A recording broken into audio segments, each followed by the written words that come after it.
Hi everyone, I'm really excited to be able to launch this series, Sparks of Giving, and what better place to start than Bereishit, in the beginning. In the beginning, God created the light, the darkness, and on the sixth day he created man. Now, we know that Adam, he was lonely, and therefore God told him to go to sleep and took out a rib, and then in the morning, boom, there was Adam and Eve. Now, the Medrash explains it slightly differently.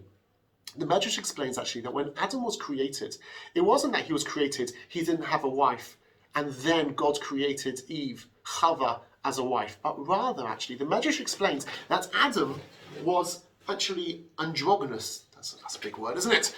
Adam was actually half male and he had half female on the back of him. It was almost like he was one person with like just two sides. Now, did that literally happen, or is there a deeper message? That when you're back to back with someone, you can't relate to them. There's no communication when you're back to back. You have to be face to face. You have to be looking at someone really close up. When you're face to face with someone, that's how you build a relationship. There's a story. Two boys are fighting in school, and they are always arguing. They won't even look at each other. They won't talk to each other. They just don't want to be anywhere near each other, but unfortunately they're in the same class. The teacher called the two boys up to the front of the class and said to the two boys, "What is the greatest distance you can get between you two? I mean, I know you don't want to be close to each other. What's the greatest distance?"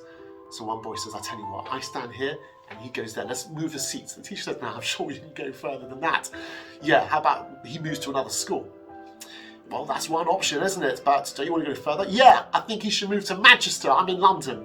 "Really? Further?" "Yeah, all right, fine. Go to another country." "You can't even get more distant than that." "Yeah, all right, fine. I wouldn't mind if he goes to Australia." "Get further than that." "Further?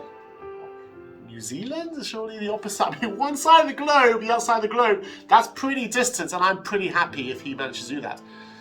And the teacher said, "You know, actually, you can go even further than that.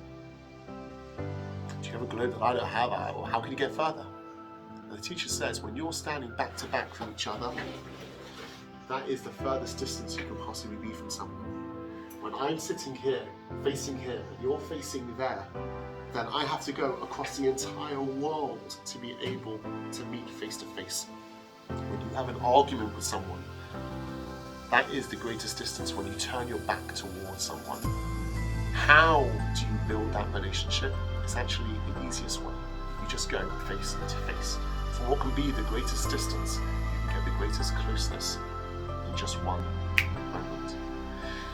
Now, of course, to be able to forgive someone is not an easy thing to be able to do. It's not more than just merely turning your body to over here. It's far harder than that. But you should know that being a giver means I take responsibility and I will make sure that I do what I need to do to be able to repair this damage. It takes someone who's strong to be able to say, "I'm sorry," and even if it might not be their fault. That takes guts. That takes strength of character. It's the strong one who says, "I want to rebuild this relationship." A giver is someone who looks out towards other people and says, "I want to build connections. I want to build relationships." Have a Shabbat Shalom. Have a great Shabbos. And be great and be a giver. And please subscribe and stay tuned for the next one in this series. All the best.